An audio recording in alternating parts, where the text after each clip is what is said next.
But how are you? Good, man. Doing really well. Actually, next Friday, 3 year sobriety. So Next Friday. next Friday, it's crazy, man. Long journey, but it's crazy. I tear up when I think about it, man. But I know where I came from, and a lot of inner work, like a lot of working on myself and being true to myself and taking one day at a time. Right.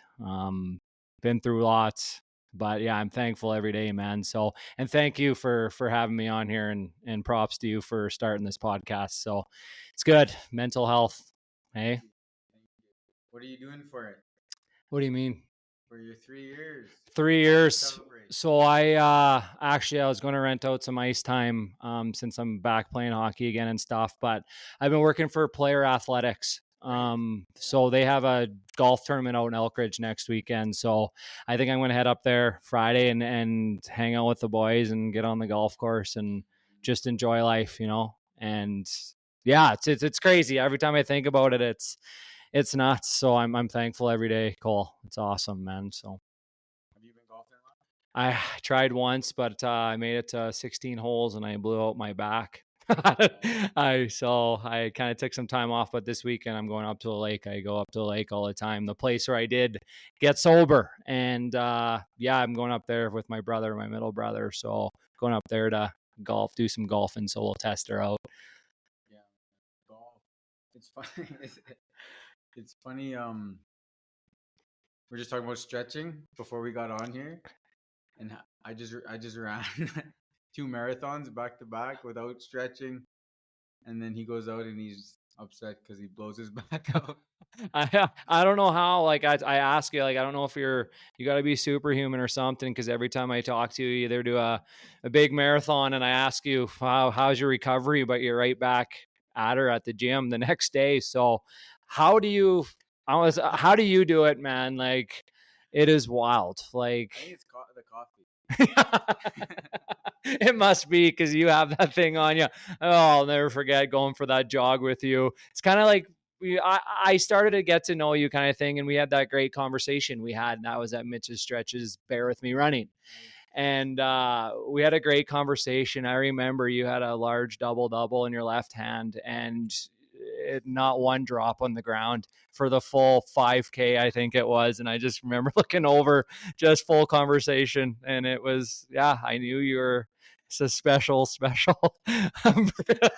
right, when that happened. Oh man, was that awesome? But man, that's not many people could do that. So props to you. That's a polite way of saying that guy's an idiot.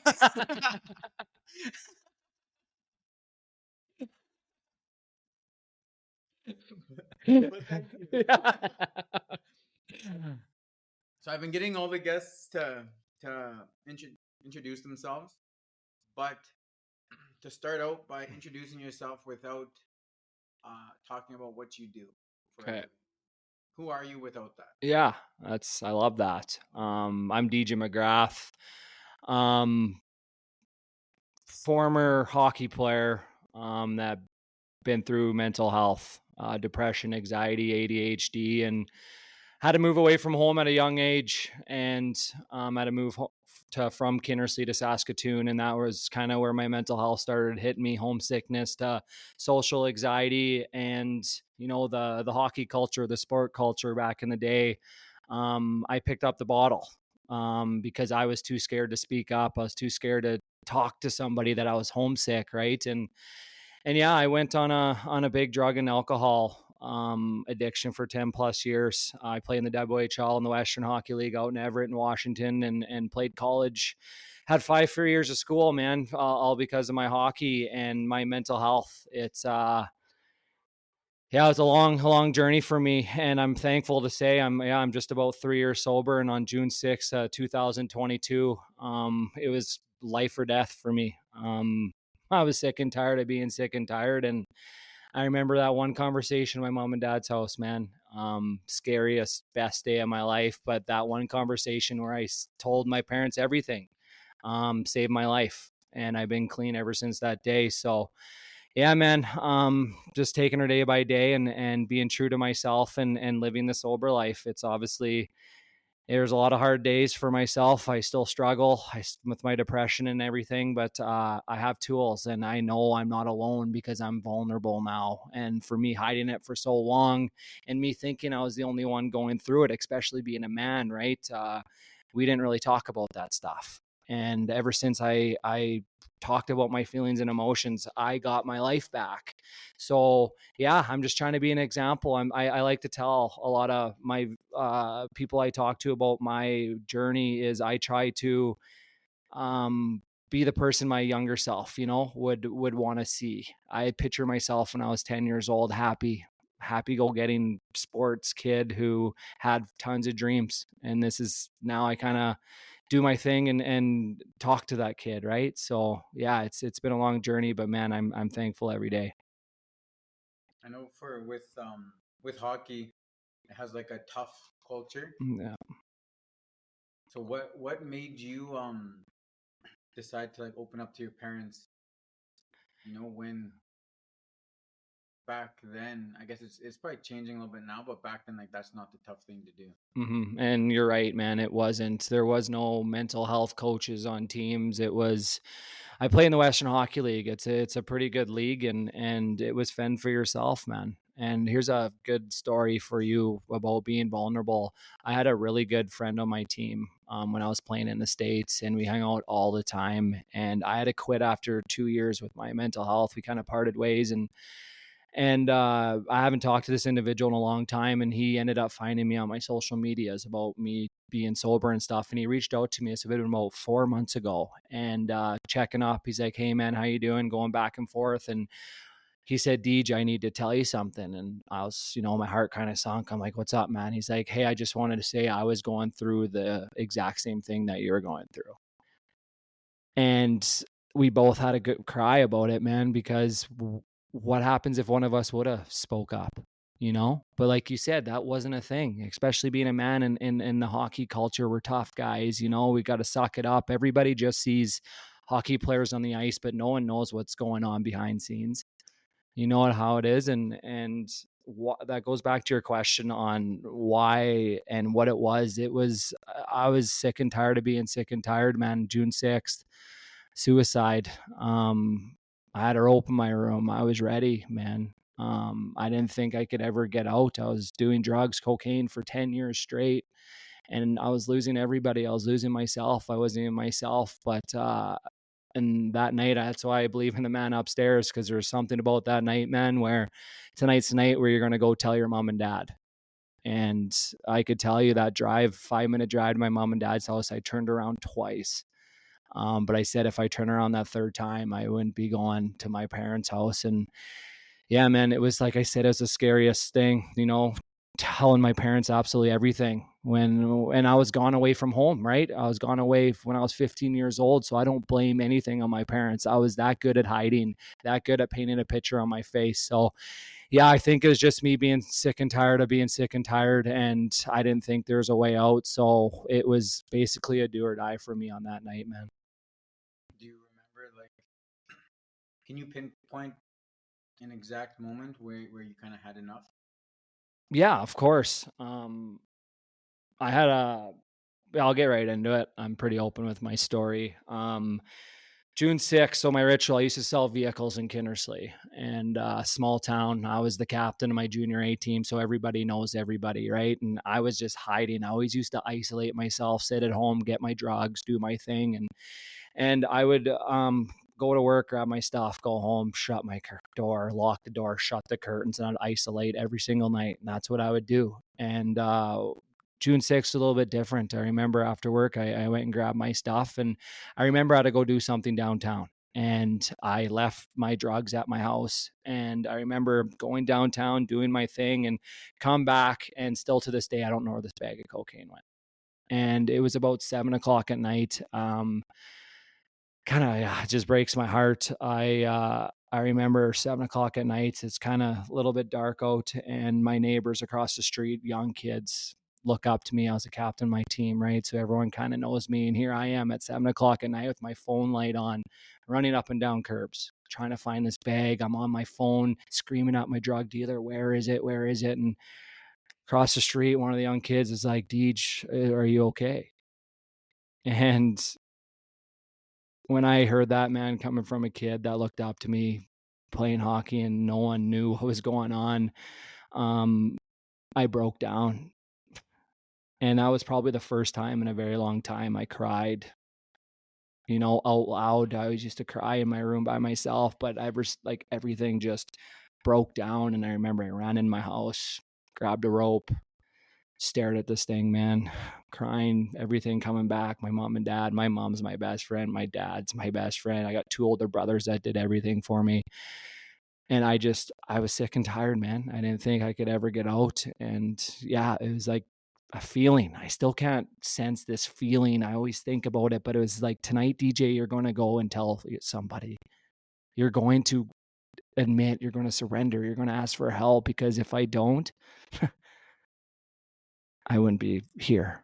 I remember I get to my parents' house finally after those 2 tries, and I remember opening up that door and across the room, my mom, man, and I start bawling. And I hear my dad's footsteps come up the stairs, and I see him. And my dad did everything for me, man. And first words I came to my mouth was, "Dad, I am dancing with the devil, man." And I tell this in my story that best thing my parents did for me that night was let me talk. No interruptions, man. No asking me why. No asking me, why'd you do that? They let me talk. And I laid out everything on that table from 15-year-old DJ right to that present moment at 29 years old, man. And when I was done, my mom, 3 words saved my life after. She gave me the biggest hug and told me she was proud of me. And from there, like, it was just, everything just lifted off my shoulders. Everything is just like, I'm not alone anymore. My parents love me. I knew they always were going to be, but I just didn't know the reaction. I hit everything my whole life, man. And I didn't know. That's why it goes back to mental health. I didn't know much about counseling. I didn't know much about rehab. Parents asked me, well, what am I going to do? And I took me and my therapy dog to the lake for 3 weeks, and I got clean. And here I am today. And it's, that's why I'm so big on vulnerability, man. And because if something's going on with you, how are people supposed to help you when you keep it inside? And that's what I lived. I tried to be the big dog, man. I was the most popular kid. I was the life of the party. I had all the friends in the world. I tried to fill everyone else's cup. But when I went home, DJ's cup was empty. Crying myself to sleep every single night. And how does this happen to me, man? I'm a hockey player. I got kids looking up to me all the time, playing high level hockey, but hating myself, dude. Took me, I showering, like I was in the bathroom showering with the lights off. Took me, 2 years ago, I finally showered with the lights on. I couldn't stand looking at myself in the mirror. So yeah, that's why I'm so big on mental health and men, especially men, because it's important. And I know vulnerability, it saved my life, dude. So yeah, that's kind of the. I know one thing you say on social media all the time is just to suffer out loud, not in silence. Mm-hmm. I think about that a lot. For I go to a lot of communities, a lot of reserves around Saskatoon, and do programming and boxing out there, and it's a lot of suffering in silence. Uh, so how do you go? How do you teach somebody to suffer out loud when it's such a you know obviously mental health isn't where we want it to be. It is getting better, but still I feel like there's a lot of places where you're still told to be a man up, push it down. Yeah. Oh, exactly, you know man. It's yeah. so how do you teach that to suffer out loud? I feel like that's a hard thing to maybe for a lot of people to wrap their head around. It is. And thank you said that, because that's why it's so important when people with real lived experiences share their story. If I was 3 months into my sobriety and I was struggling, like I was getting sober in my small town of Kindersley, and there was, I kind of had to go my lonely path. You can't get sober hanging out with the same crew. You know that. So I had to go down my separate path, and I was month 3, and one of my best friends told me to share my story. And I said, not a chance, man. I'm not sharing my story. No one will listen to me. Like I don't do that. And then I had nothing to lose. And I remember I shared my story, and I got flown out to Toronto following week because I'm being vulnerable. And I tell people all the time, if you're struggling and you're keeping it inside, and everyone deals with that little voice in the back of your head telling us the absolute worst in situations, that little voice. With me anyways, I there's a certain situation in life I think about the absolute worst. And that little voice in the back of my head always used to run me, always used to take over my mind. But now I talk to it, or else I pick up my phone and I call somebody. Because if you're trying to bottle it up and not telling anybody, how is somebody supposed to help you? That's why it's so important when we get guys like yourself, other guys, to share their story, because there could be one person sitting on that computer scrolling through their phone like everyone does nowadays, and they could see your video about you being vulnerable, something that they relate with you about with their story. Hey, I'm not alone anymore. That's how powerful it is with vulnerability. And the biggest thing is it took me a long time. The finished thing I'm going to say is you got to stop giving a fuck what people think about you, man. You have to stop giving a fuck. It took me 2 years, man. I'm social media. I'm vulnerable on there. I talk about my feelings and emotions. It took me 2 years to not give a fuck. Opportunities get lost like that. People that have something to say. If you're standing in front of a camera and you're pouring out your feelings and your life and trying to help and all that, and someone has something negative to say about that, you got to look at them. Is this guy okay? You know what I mean? So it's a hard thing to do, but when you overcome, if it makes you happy, fucking go for it. But you need to speak up, because if you try to do it on your own, no one's can help, right? So hopefully that answered your question there. I'm sorry. That was good, man. It's like it's good because you have a lot of experience. Obviously you've been around, and you've been talking, and you've been uh probably you've been learning just as much as you've been teaching. Mm-hmm. Just meeting different kids in different communities, going through different things, and not every situation's exactly the same as yours, but so it's good just to listen and hear it, and take it in. What do you think? I'm sure you've never, or maybe you have, um, gotten back to that point, of when you talk to your parents, but like when you feel like things are building up again, how do you stay grounded? How do Man, you yeah. come back down? Routine. And you know what? Funny you said I pick up my phone. I don't hesitate anymore. I want these viewers to listen. I pick up my phone and I call my mom every single day. Every single day. Even if I'm good mood, bad mood, sad, I call my mom just to let her know that I'm okay. Because I never gave that to her. And biggest thing I learned in my 3 years is I've learned that I can't get too high with myself. I can't get too low when things are going good for me. I just got to stay at that even keel. I got to stay at that midline with myself. It's just something I have to do with myself, because I still struggle, man. But routine, I've been doing the same routine for almost 3 years now. Make my bed first thing in the morning, man. Do something for you. I journal. That's another big thing. I go around schools. I ask how many people journal. Not many hands get rose. Journaling saves my life. I journal every single day, because I'm talking to that voice instead of trying to do it in your head. I write down on a piece of paper how I'm feeling, what I'm doing, then a gratitude list. Always write down 5 things I'm grateful for every single day. And I go back to when I used to shower and everything with the lights off. How cheesy this is, I go in my bathroom, I stare at myself in the mirror and just pump myself up. You're brave, you're beautiful, you're going to have a good day. Give myself a fist bump and I'm going to have a good day. Exercise, you know how that is, physical exercise. I don't go there to look good. I go there, that's my basically fighting the demons, man. Like I'm doing something for me, bettering myself, right? And yeah, getting outside. I go for walks, obviously with my dog Duke. We go outside for walks, and I try to make a phone call. Try to make a phone call with someone who I haven't talked to in a while.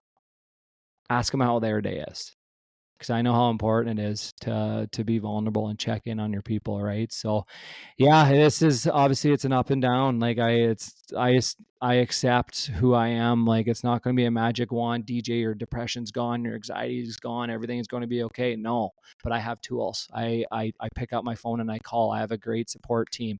I have people like yourself. I know I could pick up and call because I know you have my back. But the best thing, vulnerability, because you wouldn't know anything about me if I didn't do what I'm doing, right? So, yeah, man. I feel like a lot of people just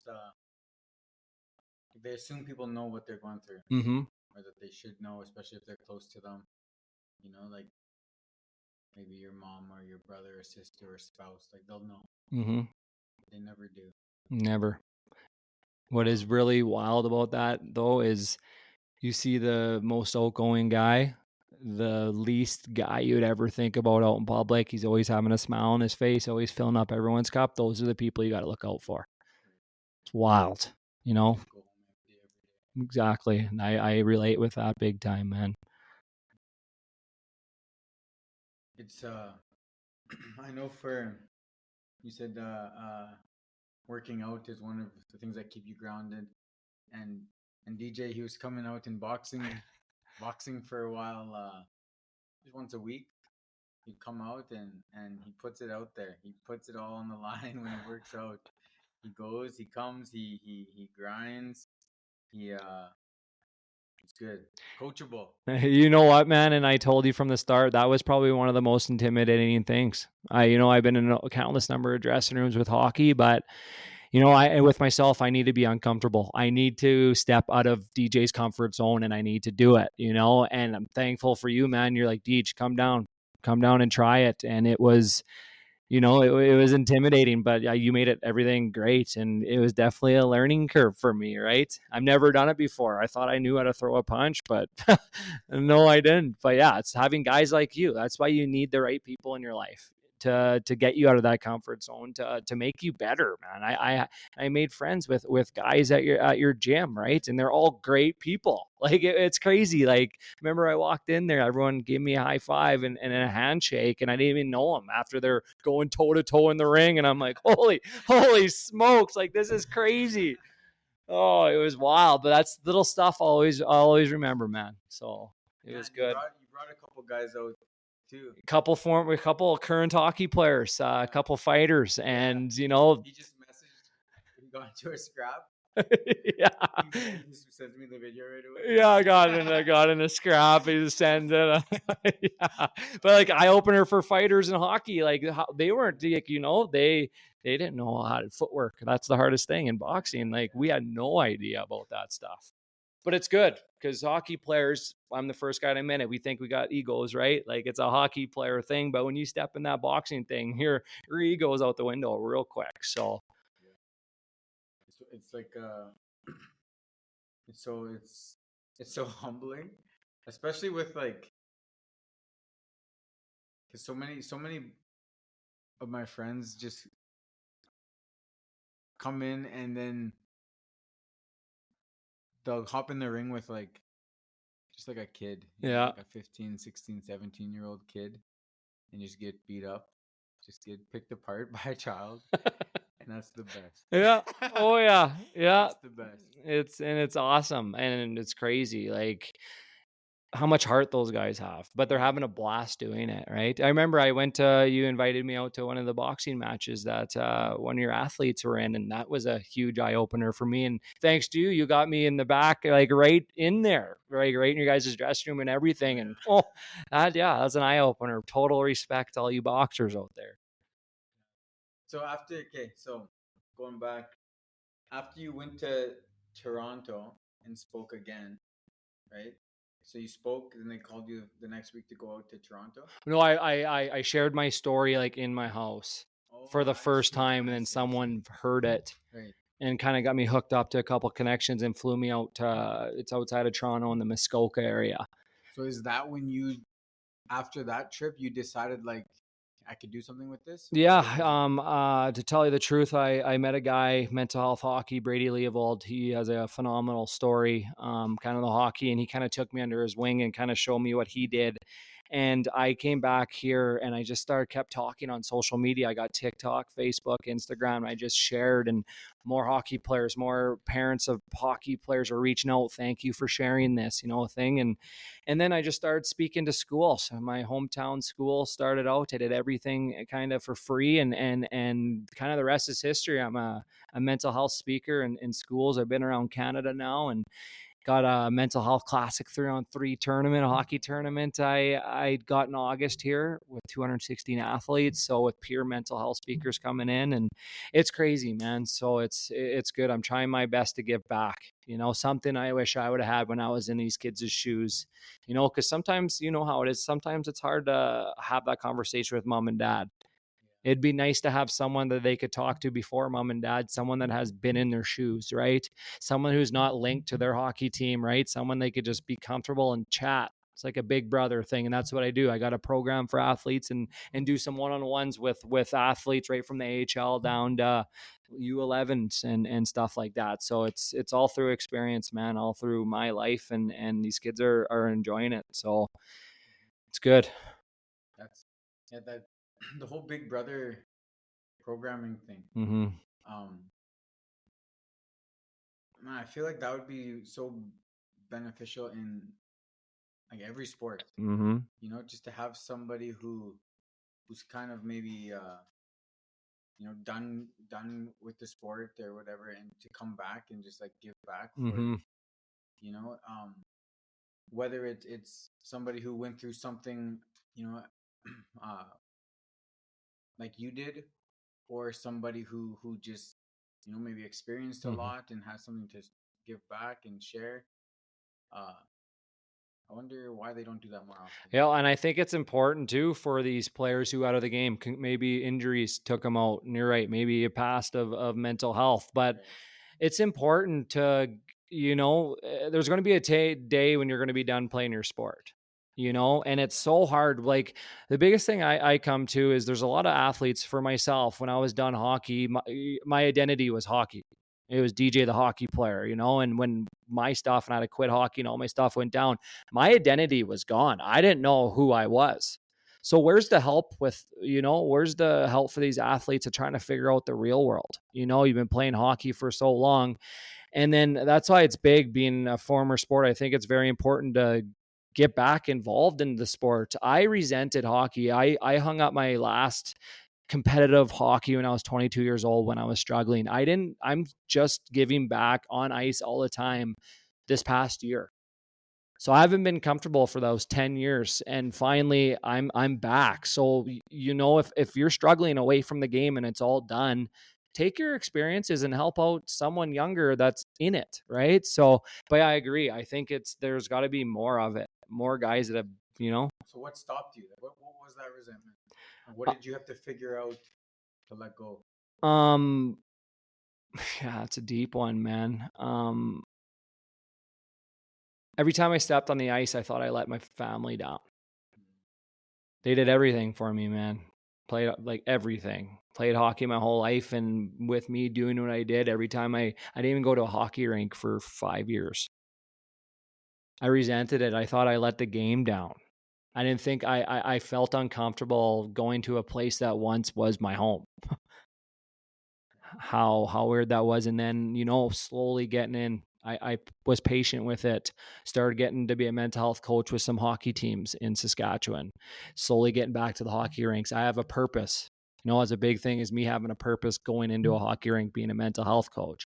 Now I'm a skills coach. Now I got signed by Al Anderson's and Bauer Hockey, right? So I'm slowly getting back in the game. And there was a moment, I think it was pretty fresh, about 3-4 months ago.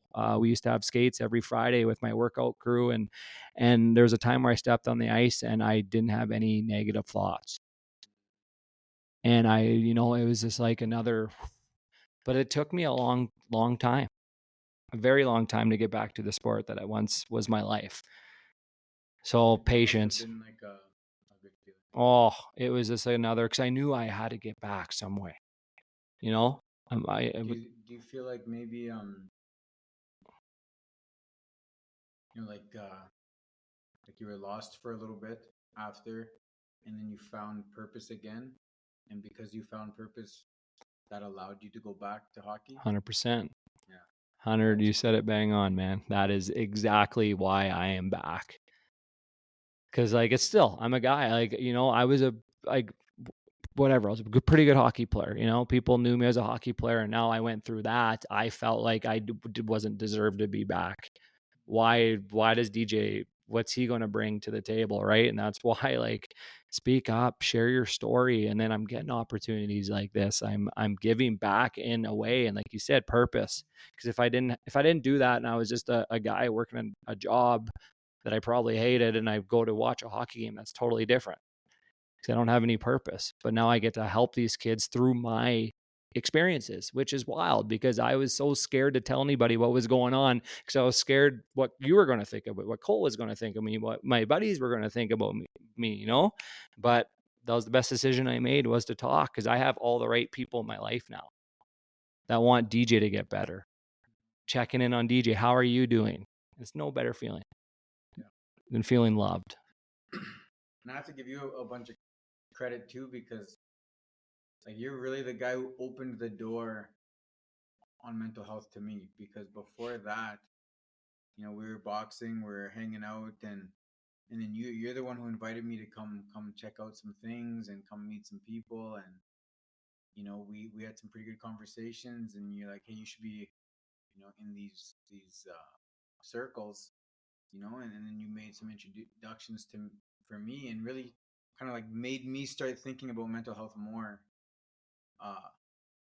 So yeah, I just want to say thank you for that, because like since I've met you, I've really tried to dive into mental health, and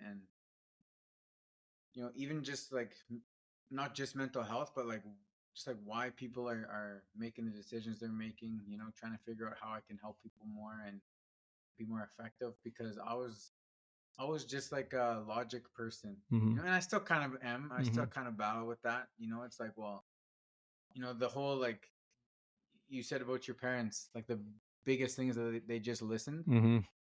Like my issue is, I'm just like, well, I could solve that,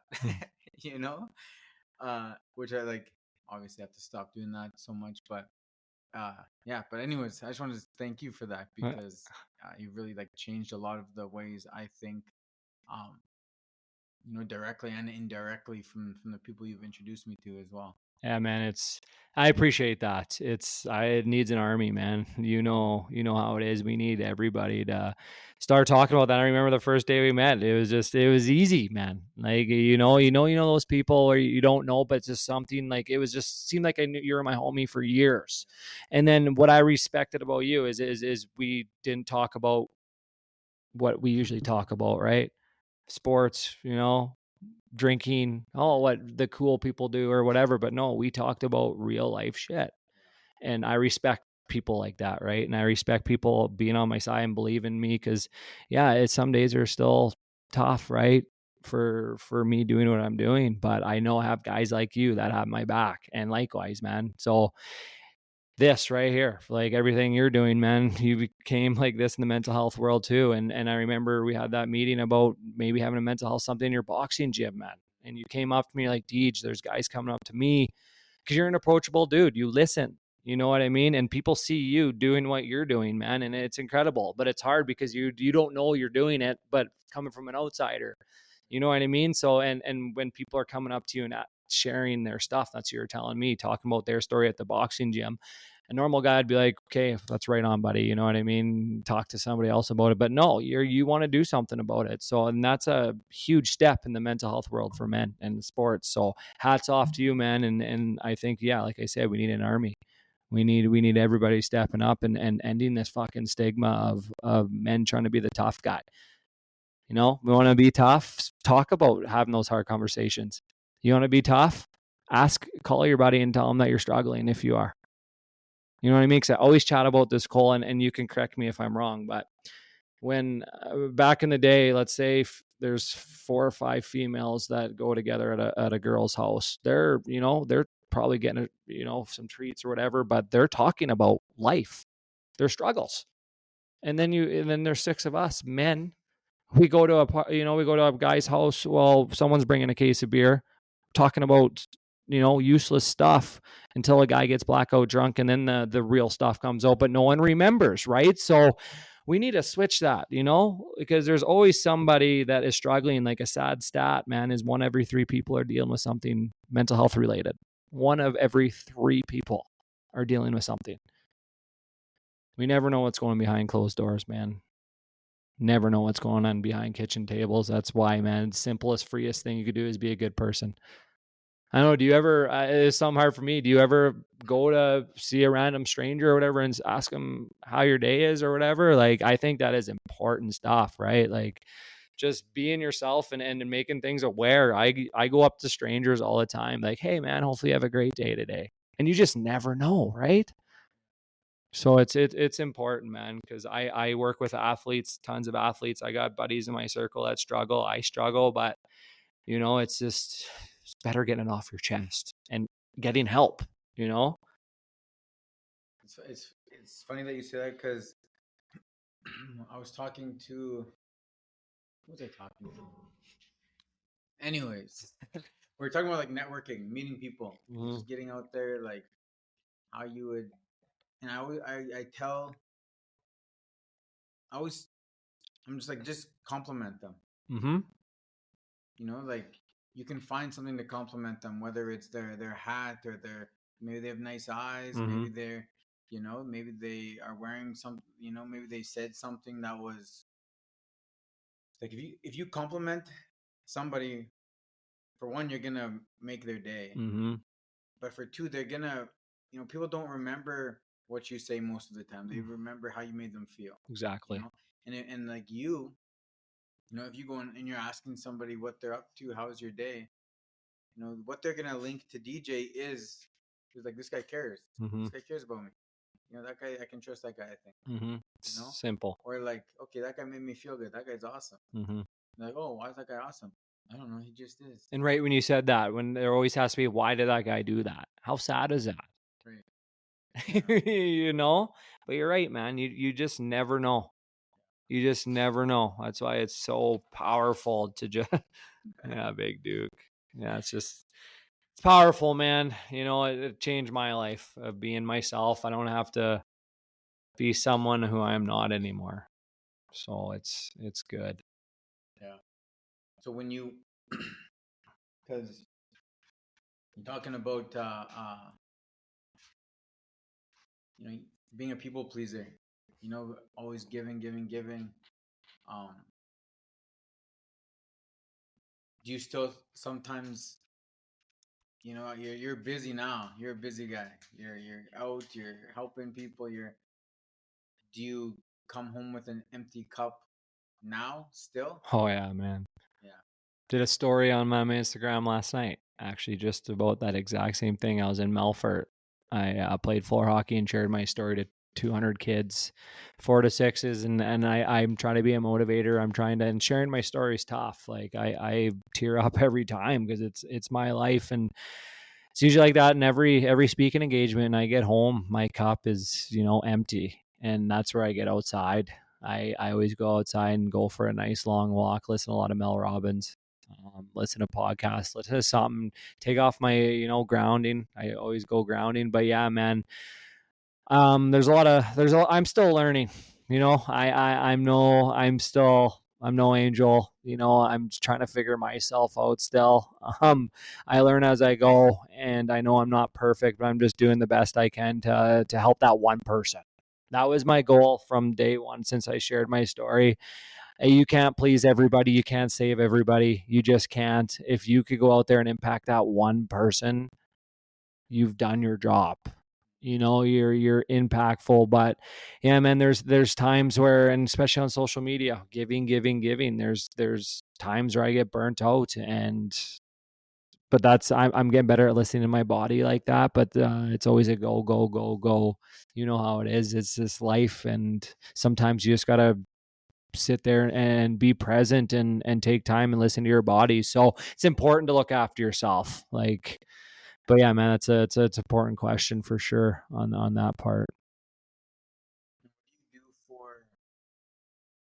do for if you went out to a school and you can kind of maybe notice uh maybe a kid wants to you can tell he wants to talk to you or she wants to talk to you, wants to they want help, they want, but they just don't kind of move forward with that. What do you do when you recognize something like that? Yeah, and that's I'm sure that important happens a all lot. the time. Yeah, it does. And I listened to yours and Shaylin's podcast. And he said something very powerful, and it's true that he gets to spend 10 months with their students instead of that hour, and that's all I get. And he's right. But the thing I do is, after when I speak, I stay however long after. I make myself know that you could come, and when I share my story, these kids could come to me. And obviously I'm pretty open on my social medias. If kids want me, I'm pretty open on my social media. So I get a lot of kids reaching out and just thanking me or asking some tips and advice, because I care about that stuff, man. I care about these kids, because I always get questions. I always get at least 5 to 6 kids come up after and either tell me a little bit about them. And there's one I want to share with you. I had it on my Instagram. So this is 3 months ago. This one really touched me. And I get it all the time, but shared my story to a little town kind of by where I'm from in Kinnersley. And I was sharing my story, and I could always see someone in the crowd that has their eyes on me, that is really affecting them. And right after I was done, I like to stay after and talk to kids, and I see this individual, this girl, and she was waiting for me, and that sense of feeling, and that she's waiting for me. And I was done, and I make sure to give either fist pumps or acknowledge every single kid to give them a chance to say hi or want to chat with me. And this girl came up to me and told me a little bit of her life, struggling. She's 15 years old, vaping, smoking, drinking, doing all that. Not a very good family thing. And I obviously gave her my socials and everything. I said, you just talk to me, and she went home, and I'm big about journaling. She sent me a picture of her journal, and I could send it to you if you want to show it, but it said, the date and time or whatever, a mental health speaker came into my school, been doing some bad shit, want to change my life around, but I heard this guy share his story, ... I think he saved my life. I get goosebumps seeing that. To this day, we still keep in touch. She's been sober since that day. I could break down. It's just one of those things, man, where That's how you know what you're doing is working. exactly.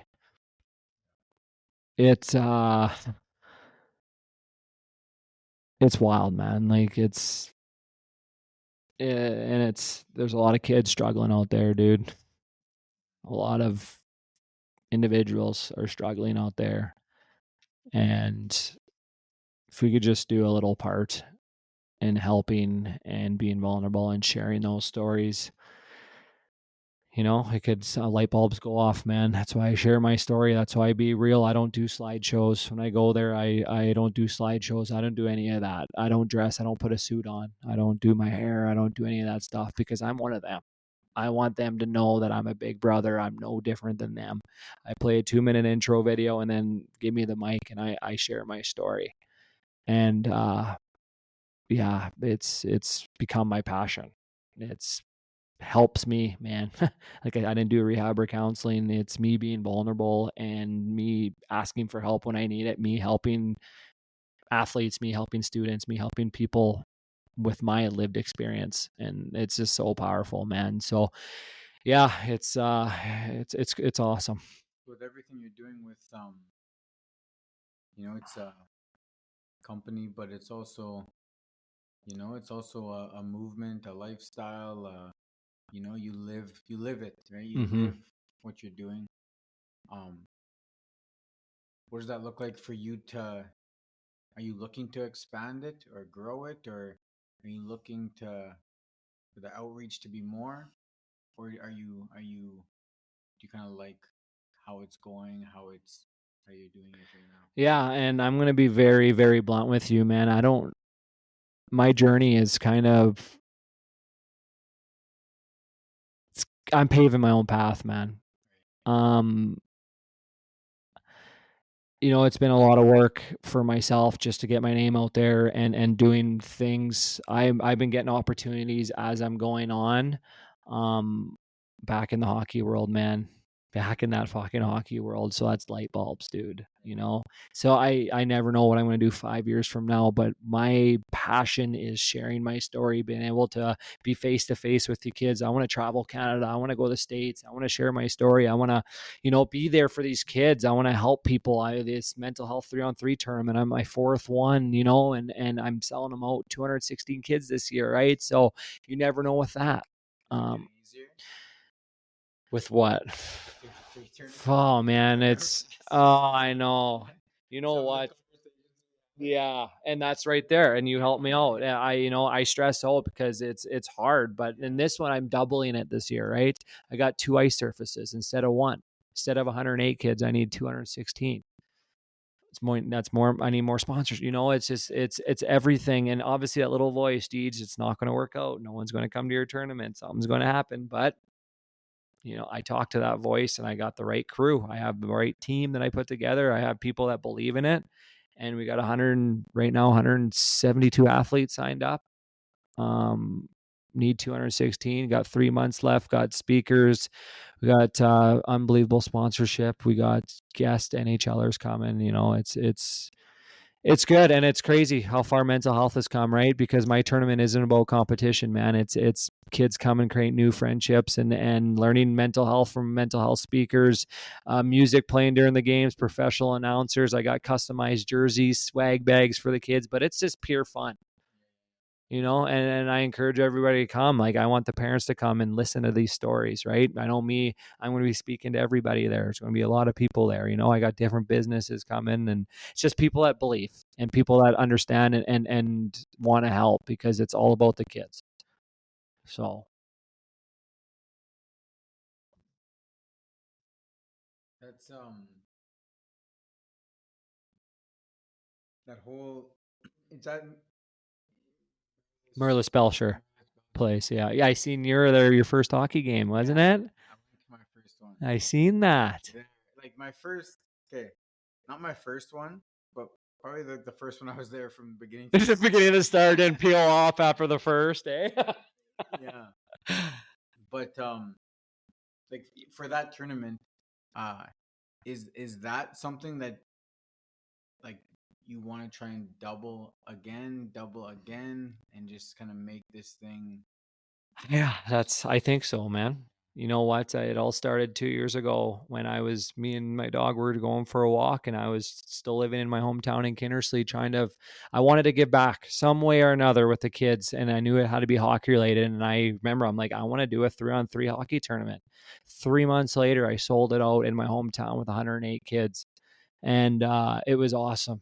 Community got together, people loved it. And then I moved out to Saskatoon, and I met up with one of the guys I used to play hockey with and sat down, and I'm like, I want to bring this tournament to Saskatoon. And I didn't think anybody was going to come. We have 4 months to do it, and we sold it out with 108 players, and it was awesome. And then this year got access to both ice surfaces, so it's the first year having 2. But I'm thinking 3-4 year goal, I want to get that Gemini rink sold out. So that's 4 ice surfaces in that big building. It's doable, man. I don't know. I love being uncomfortable. I learned that with myself. I need to challenge myself mentally, physically, spiritually, all of it. And with the right people, man, and just believing, and it works out. So I'm thankful, man, on my 4th tournament, this coming up August 9th and 10th at the Merlis Belcher this year. That's wild. It's crazy. It's crazy. No, I think you'll do it. To be honest, I hope so. It's like just from not that I've known you for that long, but man, you're just always on it. You're always grinding. You're always you're always just getting it done, man. So Appreciate that, I dude. believe in you. Thank you. I need it. It's you know, it's just like, you know, I hate, you know, like thinking about the future. Yeah. You know, it just only does no good for you, right? It's just anxiety comes. I'm thinking about The thing is though, like you know, like maybe sometimes you get into panic mode, or oh sometimes you yeah. get into, but like you always figure it out. You Hmm. always get it done. You always like, you never get to a situation where you just run. But do you From know why I things. do that? Because I ask for help. Yeah. I never do things on my own in those situations, man. So it's not DJ figuring out, it's me calling people that I rely on and trust, right? But yeah, I appreciate that. I try my best, man. You know, I don't want to say a failure, but I've had a lot of mistakes in my life. So I'm you know, I'm trying to prove that I'm okay, right? For an example, I texted before. I said I was going to be here at 4:45, right? I show up 30 minutes before everything because my first year in the WHL, my first main camp, parents drove me 22 hours to go to my first hockey camp, and it's called the rookie camp. And if you make main camp, that's when the vets and all the older guys come, you get to stay and your parents go home. So you have to stay for another week. And I remember me and my buddy made main camp, and we got in a hotel room together, and we had to be at the rink by 9 o'clock. I woke up to a general manager, coach. We slept in, got sent home. So, you know, but like I thought the world was crashing after that. But now I look back, thank God that happened to me because I don't show up late anymore, you know, but it's just like, now that I'm looking back, you're going to have mistakes. You're going to be put in those vulnerable situations. You know, it's okay to make a mistake. You're supposed to go through mistakes when you're a young man, right? You're not supposed to have everything. I thought I was supposed to have everything figured out when I was 20. Did you? Like, you know, like from back in the day, man, Did I like, have everything figured out? no, like, No, did you want to, like, do you think, question for you, man, you're a father, so seriously, you're a father, like, how do you feel? Like, do you feel like you need to have everything under control? Do you need to feel like you need to be the alpha kind of thing? How do you deal with your thoughts and feelings being a father, man? yeah, I feel like it's a good question, because obviously, like kids, they learn by seeing, Mm-hmm. not by what you tell them.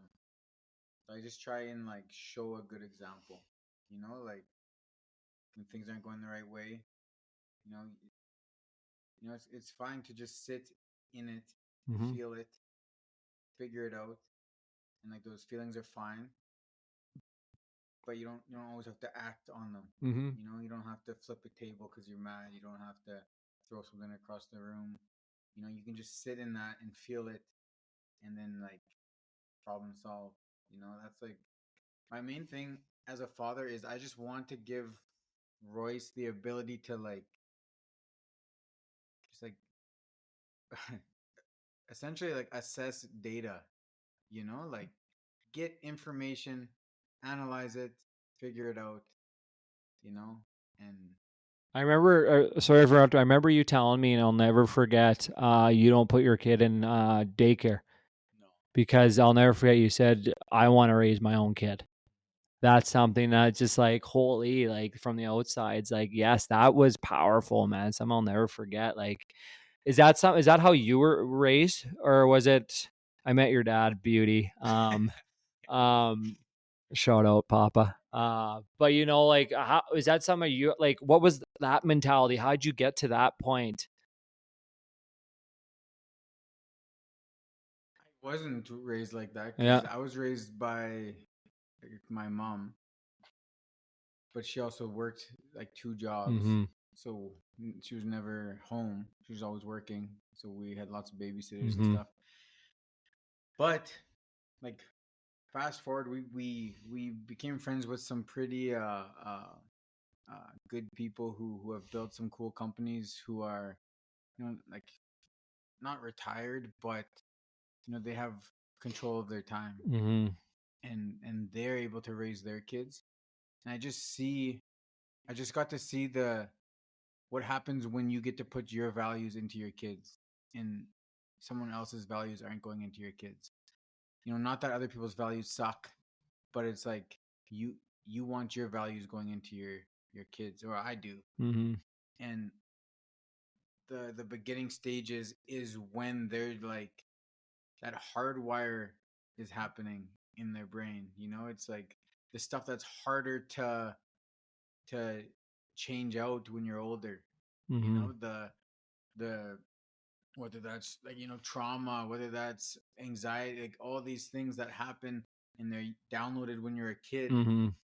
I just want to be able to like put our values in our kid, and then like for as long as possible. Love Obviously, that. if an 8-year-old boy comes up to me and is like, "Hey, I wanna," like, because we're not even sure about school, to be honest. Yeah, that's my next question. Yeah, but like obviously, if he's like, "Hey, I want to go to school," like, heck yeah, Yeah, let's for go sure. then. But like, I just want to have put my values into my kid Yeah. for as long as possible, and we have the ability to do that, with the life we've created. Mm-hmm. So that's what I want to do. Love that, man. Yeah. I thought that was so cool when you said that. Like, it was just like, because I don't have kids personally, but it's just like, yeah, like if you think about that, yeah, and you wanna teach them, you wanna show them stuff, right, instead of someone else, because like they're at the babysitters probably from what 8 to 5, and then you're picked up and they're probably in bed by 7, right? So it's man, that's much respect. And yeah, even like, so I think about even like tools, like even tools like things you say out loud, like, oh, I can't do that because of this. Like I just gave this tool of making an excuse to my son Mm-hmm. by saying that out loud. He didn't even know that was an option. What? I don't have to do that because of this? Well, I can't do that. I'm too tired. I didn't know I didn't have to do this because I was too tired. Like that just got downloaded Mm-hmm. into your kid. Yeah, And so who knows what other people's are downloading into for your sure. kid. I want to download into my kid, like, we have responsibilities. We got to get them done. We got to balance. We got to do that in healthy ways. But I don't get to not be a dad today because I'm too tired. Yeah, I'm gonna have to be a dad today. There's yeah. some responsibilities that you have to figure out every day how to balance it. Mm-hmm. It's not like you get to take a week off and Yeah. go a week. Whereas other things you can do that. You Mm-hmm. find the longer balance and management. But there's some responsibility. Like I don't get to not be a husband for the Mm-hmm. next month Yeah. or something. That's a responsibility that's every day. Yeah. And there's some things you gotta do every day. And but yeah, we're coming up to an hour here. I do have some like Yeah. quick rapid fire questions Yeah. for you. Okay, are you ready? Ready? Are you nervous? No. 3 divided by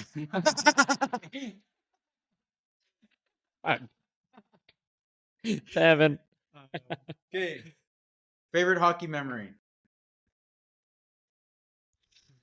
Favorite hockey memory would be summer hockey with the Hustlin' Huskies in Saskatoon, playing at the Edmonton Brick Hockey Tournament, one of the biggest tournaments in Canada, playing in the West Edmonton Mall rink. Coolest experience ever. Oh man. Yeah, that's my big memory. And probably being the captain for my hometown junior A team was pretty cool because I was the water boy, stick boy growing up, billeted them growing up. So yeah, it was pretty cool. So Most underrated skill in life? vulnerability, 110%. That is I think that's the bravest, most realness thing you could do. So vulnerability. Best book, podcast, or quote that helped you on your journey? It's okay to not be okay. I got that on my wristbands. I've heard that early in my sobriety, very early, and that stuck.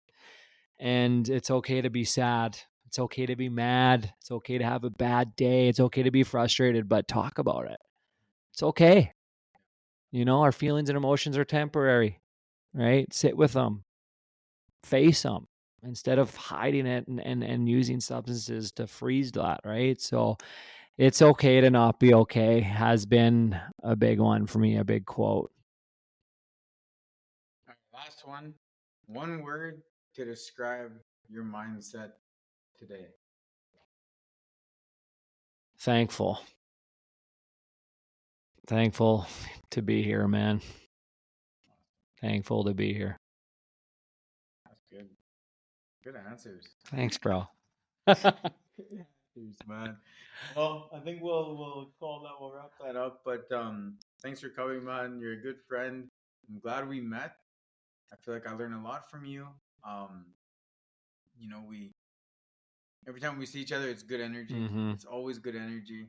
You know, it's always a good time. It's always a laugh. It's always always positive. Mhm.